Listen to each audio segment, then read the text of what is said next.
നമസ്കാരം. ഏതാണ്ട് 2 വർഷം മുൻപാണ് മാസപ്പടി കേസിൽ എൻഫോഴ്സ്മെന്റ് ഡയറക്ടറേറ്റ് കേസെടുക്കുന്നത്. അതിനു മുൻപ് സീരിയസ് ഫ്രോഡ് ഇൻവെസ്റ്റിഗേഷൻ ഓഫീസ് എന്ന SFIO കേസെടുത്തിരുന്നു. അതിനൊക്കെ മുമ്പ് മനോരമയുടെ ഡൽഹി ലേഖകൻ ജോമി തോമസ് പുറത്തുവിട്ട ഒരു വാർത്തയാണ് ഈ കേസിനൊക്കെ ആധാരം. കൊച്ചിയിലെ CMR കമ്പനിയിൽ ആദായ നികുതി വകുപ്പ് റെയ്ഡ് നടത്തിയപ്പോൾ അവിടെ ഒരു ഡയറി കണ്ടെത്തുന്നു. 130 കോടിയോളം രൂപ ആ ഡയറിയിൽ പല നേതാക്കൾക്കായി വീതിച്ചു കൊടുത്തതിൻ്റെ വിശദാംശങ്ങൾ മനസ്സിലാക്കുകയാണ്. ഇതിൽ ഏറ്റവും അധികം പണം കൈപ്പറ്റിയ 2 പേർ പിണറായി വിജയൻ എന്ന മുഖ്യമന്ത്രിയും പ്രതിപക്ഷത്തെ ഉപനേതാവായ PK കുഞ്ഞാലിക്കുട്ടിയുമാണ് എന്ന് ED തിരിച്ചറിയുന്നു. എന്നാൽ ഈ ഡയറി എഴുതിയിരിക്കുന്ന പണം സാധൂകരിക്കുന്ന തരത്തിൽ അവർക്ക് തെളിവ് ലഭിച്ചത് മുഖ്യമന്ത്രിയുടെ മകൾ നിയമപരമായി കൈക്കൂലി വാങ്ങിയപ്പോഴാണ്. ബാക്കി എല്ലാവരും 20 ലക്ഷം, 50 ലക്ഷം, 1 കോടി, 5 കോടിയൊക്കെ കൊടുത്തെന്ന് എഴുതി വെച്ചിരിക്കുന്നതല്ലാതെ എവിടെ നിന്ന് വരുമാനമുണ്ടായി, എങ്ങനെ കൊടുത്തു എന്നതിനെക്കുറിച്ച് കൃത്യമായ രൂപമുണ്ടായിരുന്നില്ല. 130 കോടി കള്ളപ്പണത്തിൽ ഏറ്റവും ശ്രദ്ധേയമായി മാറിയത് മുഖ്യമന്ത്രിയുടെ മകൾ വീണ വിജയൻ ഒരു കടലാസ് കമ്പനിയായി IT കമ്പനി രജിസ്റ്റർ ചെയ്തിട്ട് ആ കമ്പനിയിലേക്ക് 5 ലക്ഷം രൂപ വീതവും വീണ വിജയൻ നേരിട്ട് വാങ്ങിയ 3 ലക്ഷം ഓരോ മാസവും, അങ്ങനെ 1,72 ലക്ഷം രൂപ കൈപ്പറ്റിയിരിക്കുന്നു. എന്ത് സേവനമാണ് ഈ കമ്പനി കൊടുത്തത് എന്ന് പരിശോധിച്ചപ്പോൾ ഇല്ല എന്ന് കമ്പനിയിലെ ഉദ്യോഗസ്ഥർ തന്നെ പറഞ്ഞു. ഉദ്യോഗസ്ഥ സ്റ്റേറ്റ്മെന്റ് ഒക്കെ വിശദമായുണ്ട്. അങ്ങനെ 1,72 ലക്ഷം രൂപ അനധികൃതമായി കൈപ്പറ്റിയതാണ് എന്ന് തെളിവ് ലഭിക്കുന്നു. മറ്റേതൊക്കെ കൈക്കൂലിയുടെ തെളിവില്ല. കൊടുത്തു എന്ന് പറയുന്നതിൽ കൊടുത്തതിൻ്റെ സോഴ്സോ വാങ്ങിയതിൻ്റെ സോഴ്സോ ഇല്ല. ഈ 1,72 ലക്ഷത്തിന് പുറമെ 2,78 ലക്ഷം രൂപ ഈ കരിമണൽ കർത്തയുടെ തന്നെ മറ്റൊരു സ്ഥാപനമായ എംപവർ ക്യാപിറ്റൽ എന്ന് പറയുന്ന ഒരു ബ്ലേഡ് കമ്പനിയിൽ നിന്നും കൊടുത്തിട്ടുണ്ട്. അത് കടമായി കൊടുത്തു, പക്ഷെ തിരിച്ചു വാങ്ങിയിട്ടുണ്ട്. പക്ഷെ അതും നിയമവിരുദ്ധമാണ്.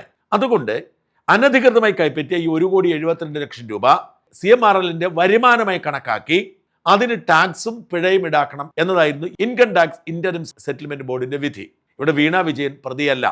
വീണ വിജയന് പണം അനധികൃതമായി കൊടുത്ത് ടാക്സ് വെട്ടിപ്പ് നടത്തി എന്ന പേരിൽ CMRLന് പിഴയിടുന്നു. CMRL അത് അടയ്ക്കുന്നു. അതിനുശേഷം 6 മാസം കഴിഞ്ഞാണ് മനോരമയിൽ ഈ വാർത്ത വരുന്നത്. ഇൻകം ടാക്സ് ഡിപ്പാർട്ട്മെന്റിന് വീണ വിജയൻ ഒരു പ്രശ്നമായിരുന്നില്ല, അവർക്കത് പ്രശ്നമാക്കേണ്ട കാര്യവുമില്ല. എന്നാൽ മനോരമയിൽ വാർത്ത വരുന്നു, മാസപ്പടിയായി പിണറായിയുടെ മകൾ കരിമണൽ കർത്തിൽ നിന്നും പണം വാങ്ങി. ഇന്റർനെറ്റ് സെറ്റിൽമെന്റ് ബോർഡിന്റെ കണ്ടെത്തൽ CMRL എതിർത്തില്ല. അവിടെയാണ് വിഷയം ആരംഭിക്കുന്നത്. വലിയ വിവാദങ്ങൾക്ക് കാരണമാകുന്നു. CPIM അതിനെ ന്യായീകരിക്കാൻ വേണ്ടി ഇൻകം ടാക്സിന്റെയും GSTയുടെയും ഒക്കെ കണക്കുമായി രംഗത്ത് വരുന്നു.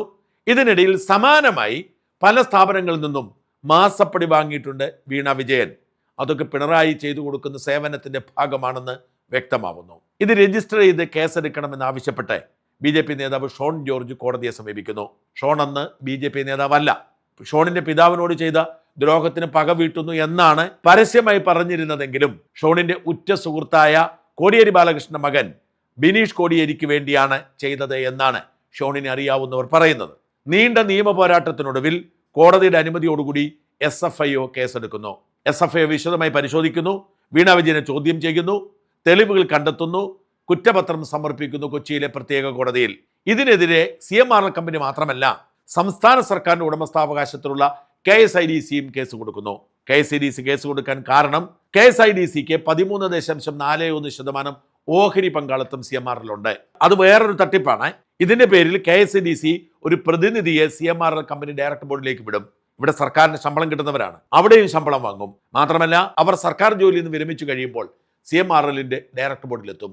ഇതാണ് മറ്റൊരു തട്ടിപ്പ്. നമ്മുടെ ഖജനാവിൽ നിന്നും ഒരു വക്കീലിന് മാത്രം ഏതാണ്ട് 1,75 ലക്ഷം രൂപ KSIDC കൊടുത്തു എന്ന് ഓർക്കണം. CMRLനെതിരെ വീണ വിജയനെതിരെ കേസ് ഇല്ലാതാവാൻ ഓർക്കണം. ഇത് വേറൊരു തട്ടിപ്പാണ്. ഇതിനിടയിൽ ഡൽഹി കോടതിയിൽ ഒരു പുതിയ കേസ് വരുന്നു. ഡൽഹി കോടതി SFIO കേസിന്റെ അന്വേഷണം സ്റ്റേ ചെയ്യുന്നു. അതവിടെ നിൽക്കുകയാണ്. ഇതിനിടയിൽ ഷോൺ ജോർജ് മറ്റൊരു പെറ്റീഷൻ കൊടുക്കുന്നു കേരള ഹൈക്കോടതിയിൽ. SFIOക്ക് ഫ്രോഡ് അന്വേഷിക്കാം, എന്നാൽ കള്ളപ്പണ ഇടപാട് അന്വേഷിക്കാൻ പറ്റില്ല. അത് അന്വേഷിക്കേണ്ടത് EDയാണ്. ഇങ്ങനെ ഒരു പരാതിയുമായി ഷോൺ ജോർജ് രംഗത്ത് വരുന്നു. ED കേസെടുക്കുന്നു. അന്ന് കള്ളപ്പണ ഇടപാടുകൾ ഉണ്ട് എന്ന് SFIO കണ്ടെത്തിയിരിക്കുന്നു. മാത്രമല്ല ഇൻകം ടാക്സ് ഇന്റർനെറ്റ് സെറ്റിൽമെന്റ് ബോർഡും കണ്ടെത്തിയിരിക്കുന്നു. EDക്ക് കേസെടുക്കാം, സ്വാഭാവികമാണ്. കള്ളപ്പണ ഇടപാട് എവിടെയുണ്ടോ അവിടെയൊക്കെ കേസെടുക്കാം. ആ നീക്കവുമായി ED മുമ്പോട്ട് പോകുമ്പോൾ CMRL കേരള ഹൈക്കോടതിയെ സമീപിക്കുന്നു. ഹൈക്കോടതി സ്റ്റേ കൊടുക്കുന്നു. കേസ് നീണ്ടുപോകുന്നു. ഇക്കഴിഞ്ഞ ചൊവ്വാഴ്ച രാവിലെ ഹൈക്കോടതി ആ കേസിൽ തീർപ്പ് കൽപ്പിക്കുന്നു. കള്ളപ്പണ ഇടപാട് അന്വേഷിക്കാൻ EDക്ക് എല്ലാ അധികാരവുമുണ്ട്, അത് തടയേണ്ട കാര്യമില്ല എന്ന് ഹൈക്കോടതി വിധി പറയുന്നു. ചൊവ്വാഴ്ചയാണ് വിധി വരുന്നത്. ബുധനാഴ്ചയും വ്യാഴാഴ്ചയും കോടതി അവധിയാണ്. വെള്ളിയാഴ്ച മാത്രമേ അപ്പീൽ കൊടുക്കാൻ കഴിയൂ.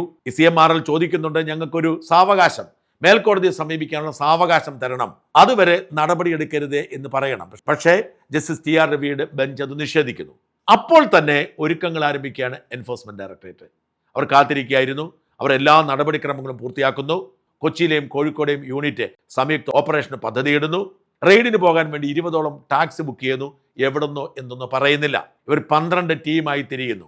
ഓരോ ടീമും എവിടെയാണോ റെയ്ഡ് നടത്തേണ്ടത് ആ ടൗണിൽ ചൊവ്വാഴ്ച രാത്രി തന്നെ എത്തി താമസിക്കുന്നു. അവിടെയുള്ള ടാക്സിയാണ് അറേഞ്ച് ചെയ്തിരിക്കുന്നത്. രാവിലെ 4 മണിക്ക് പുറപ്പെടണം എന്നെല്ലാവരോടും പറയുന്നു. ഈ 12 ടീമുകളും മുഖ്യമന്ത്രി 2 വസതി, മുഖ്യമന്ത്രിയുടെ മരുമകന്റെ വസതി, എക്സാലോജിക്കിന്റെ ഓഫീസ്, CMRന്റെ ഓഫീസ്, CMRൽ ഉടമ കർത്തയുടെ വീട്, കർത്തയുടെ മകളുടെ വീട്, മറ്റ് ജീവനക്കാരുടെ വീട് അടക്കം ഏതാണ്ട് 12 ഇടത്താണ് റെയ്ഡ് പദ്ധതിയിട്ടത്. 5 മണിക്ക് ശേഷം 6-ന് മുമ്പ് എല്ലായിടത്തും എത്തുന്നു. 7 മണിയോടുകൂടിയാണ് പുറം ലോകം അറിയുന്നത്. കാരണം റെയ്ഡ് സ്ഥലത്തേക്ക് ഇവർ കയറി കഴിഞ്ഞാൽ പിന്നെ യാതൊരുവിധ വിവരവും പുറത്തേക്ക് പോവില്ല. എല്ലാവരുടെയും മൊബൈൽ ഫോൺ മേടിച്ചു വെക്കും. ഒരു വിവരവും പുറത്തേക്ക് പോവില്ല. 7 മണിയോടുകൂടി വിവരം അറിയുന്നു. പാർട്ടി പ്രവർത്തകർ ഓരോരുത്തരെ എത്തുന്നു, ബഹളമാകുന്നു. പിന്നെ നമ്മൾ ചാനലിൽ കാണുന്നത് ഉച്ചവരെ പുറത്ത് നടക്കുന്ന കാര്യങ്ങളാണ്. അകത്തെ കാര്യങ്ങളൊന്നും ആർക്കും അറിയില്ല. പിണറായി വിജയൻ ഒരിക്കൽ പോലും പ്രതീക്ഷിച്ചിരുന്നില്ല തൻ്റെ നേരെ ഇങ്ങനൊരു ആക്രമണം ഉണ്ടാവുമെന്ന്. കാരണം മുഖ്യമന്ത്രി ആയിരുന്നപ്പോൾ പിണറായിയുടെ മേൽ ആരോപണമുണ്ടായി. സ്വർണ്ണക്കടത്തടക്കം, കറൻസി അടക്കം, ലൈഫ് മിഷൻ അടക്കം. കാരണം ലൈഫ് മിഷന്റെ ചെയർമാൻ പിണറായി ആയിരുന്നു. ആ കേസിലൊന്നും പിണറായിയെക്കുറിച്ച് അന്വേഷിക്കുകയോ പിണറായിയുടെ അടുത്തേക്ക് ED എത്തുകയോ ചെയ്തില്ല. ഇവിടെ ഈ മാസപ്പടി കേസിൽ പിണറായി ഇതുവരെ പ്രതിയല്ല. മാസപ്പടി വാങ്ങിയത് പിണറായി അല്ല, പിണറായിയുടെ മകളാണ്. അതുകൊണ്ട് തന്നെ പിണറായിയിലേക്ക് എത്തുമെന്ന് അവർ പ്രതീക്ഷിച്ചില്ല. മാത്രമല്ല ഡൽഹിയുമായി നല്ല ബന്ധമാണ് കഴിഞ്ഞ കുറേ കാലമായി പിണറായി ഉണ്ടാക്കിയെടുത്തിരിക്കുന്നത്. ഇവിടെ വാസ്തവത്തിൽ പിണറായിയുടെ വസതി റെയ്ഡ് ചെയ്യാൻ ആഗ്രഹിച്ചിരുന്നില്ല. റെയ്ഡ് ചെയ്യാൻ കാരണം പിണറായിയുടെ മകൾ പിണറായിക്കൊപ്പം താമസിക്കുന്നു എന്നതാണ്. വിജയൻ മകളെ കൂടെ പാർപ്പിച്ചത് സ്വന്തം വീടെടുത്ത് താമസിക്കാൻ നിവൃത്തിയില്ലാത്തത് കൊണ്ടല്ല. മകൾ കോടീശ്വരിയാണ്, മകൾക്ക് ഭർത്താവുണ്ട്, മകൾക്ക് മകനുണ്ട്. പക്ഷെ എന്നിട്ട് പിണറായി കൂടെ താമസിപ്പിക്കുന്നത് 2 കാരണങ്ങൾ കൊണ്ടാണ്. ഒന്ന്, പിണറായിയുടെ ഏറ്റവും വലിയ സന്തോഷം മകളെ കണ്ടുകൊണ്ടിരിക്കുന്നതാണ്. പിണറായിക്ക് ആകപ്പാട് ജീവിതത്തിൽ ആരോടെങ്കിലും ഇഷ്ടമോ വാത്സല്യമുണ്ടെങ്കിൽ അത് മകളോടാണ്. ഭാര്യയോടുള്ളത് പേടിയാണ്. മകളോടാണ് അദ്ദേഹത്തിന് വാത്സല്യവും ഇഷ്ടമുള്ളത്. മാത്രമല്ല ഏതു നിമിഷവും ഇത്തരം റെയ്ഡും പരിശോധനയും മകളുടെ വീട്ടിലുണ്ടാവുമെന്ന് പിണറായിക്ക് അറിയാം. കൊള്ള നടത്തിയതിന്റെ വിശദാംശങ്ങൾ പിണറായിക്ക് അറിയാവുന്നത് കൊണ്ട് തന്നെ മകളുടെ വീട്ടിലും റെയ്ഡ് ഉണ്ടാവും എന്ന് പിണറായിക്ക് അറിയാം. അത്തരമൊരു സാഹചര്യം ഒഴിവാക്കാനാണ് താൻ ഒരു പൊളിറ്റിക്കൽ ഹെവി വെയിറ്റ് ആയതുകൊണ്ട് തന്നെ ഉപദ്രവിക്കില്ല എന്ന വിശ്വാസത്തിൽ സ്വന്തം വീട്ടിൽ കൊണ്ട് നിർത്തിയത്. അതുകൊണ്ട് മാത്രമാണ് ED പിണറായിയുടെ വീട്ടിൽ പോയത്. അല്ലെങ്കിൽ പിണറായിയുടെ വീട്ടിൽ പോവില്ല. വെളുപ്പാങ്കാലത്ത് പിണറായി ഞെട്ടിച്ചുകൊണ്ടാണ് ഇവർ കടന്നു വരുന്നത്. വീട്ടുജോലിക്കാരിയാണ് പോയി വാതിൽ തുറക്കുന്നത്. അപ്പോഴേക്കും അവർ അകത്ത് കയറി 4 ഉദ്യോഗസ്ഥരാണ്. 4 ഉദ്യോഗസ്ഥർ പലതായി തിരിഞ്ഞ് എല്ലാവരുടെയും മൊബൈൽ ഫോൺ മേടിച്ചു വെച്ചു. പിണറായിക്ക് ചിന്തിക്കാൻ പോലും കഴിയുമായിരുന്നില്ല. സസ്പെൻഷനിലായിട്ടും അനിൽകുമാർ എന്ന ഗൺമാനൊക്കെ വീട്ടു പരിസരത്തുണ്ടെന്ന് ഓർക്കണം. പോലീസുകാരുണ്ട്, സഹായമുണ്ട്, എല്ലാം ഉണ്ട്. പക്ഷെ ആരെയും ഒരു വിവരം അറിയിക്കാൻ കഴിയാത്ത സാഹചര്യം, ഒന്നും പറയാൻ കഴിയാത്ത സാഹചര്യം. പുറത്തുനിന്ന് പോലീസുകാർ വിവരം അറിയിച്ചു. പക്ഷെ അകത്തെന്ത് സംഭവിക്കുന്ന ആർക്കും അറിയില്ല. ഒരാളെയും അകത്തേക്ക് കയറ്റിയില്ല.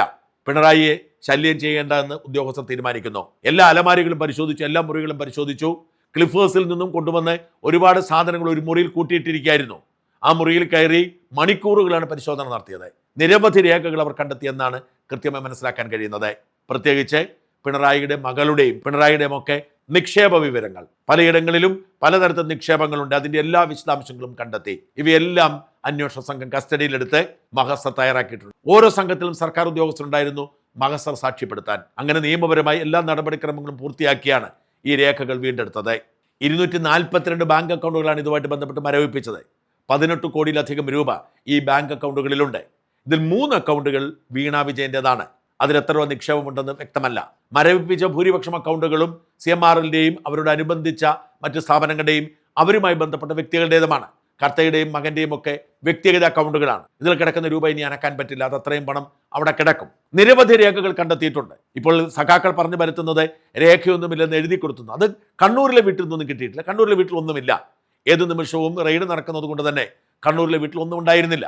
അത് എഴുതി കൊടുത്തൊന്നും സത്യമാണ്. പക്ഷേ തിരുവനന്തപുരത്തെ വാടക വസതിയിൽ അപ്രതീക്ഷിതമായി നടത്തിയ റെയ്ഡിൽ പല രേഖകളും EDക്ക് വേണ്ടത് നിക്ഷേപ രേഖകളാണ്.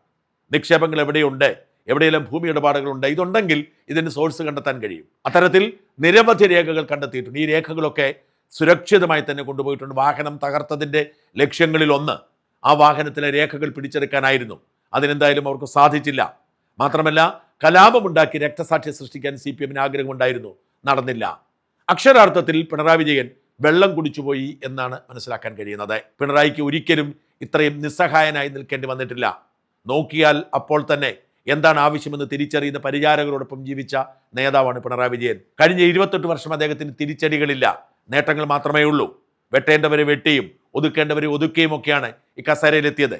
മുഖ്യമന്ത്രി സ്ഥാനത്ത് നിന്ന് നാണം കെട്ട് പുറത്തിറങ്ങിയിട്ടും പിണറായി കീഴടങ്ങാതെ പ്രതിപക്ഷ നേതൃസ്ഥാനത്ത് ഇരിക്കുന്നത് പോലും അന്വേഷണം ഉണ്ടാകുമ്പോൾ ഒരു പദവി വേണം, അത് സുരക്ഷയൊരുക്കുമെന്ന മൂഢവിശ്വാസത്തിലാണ്.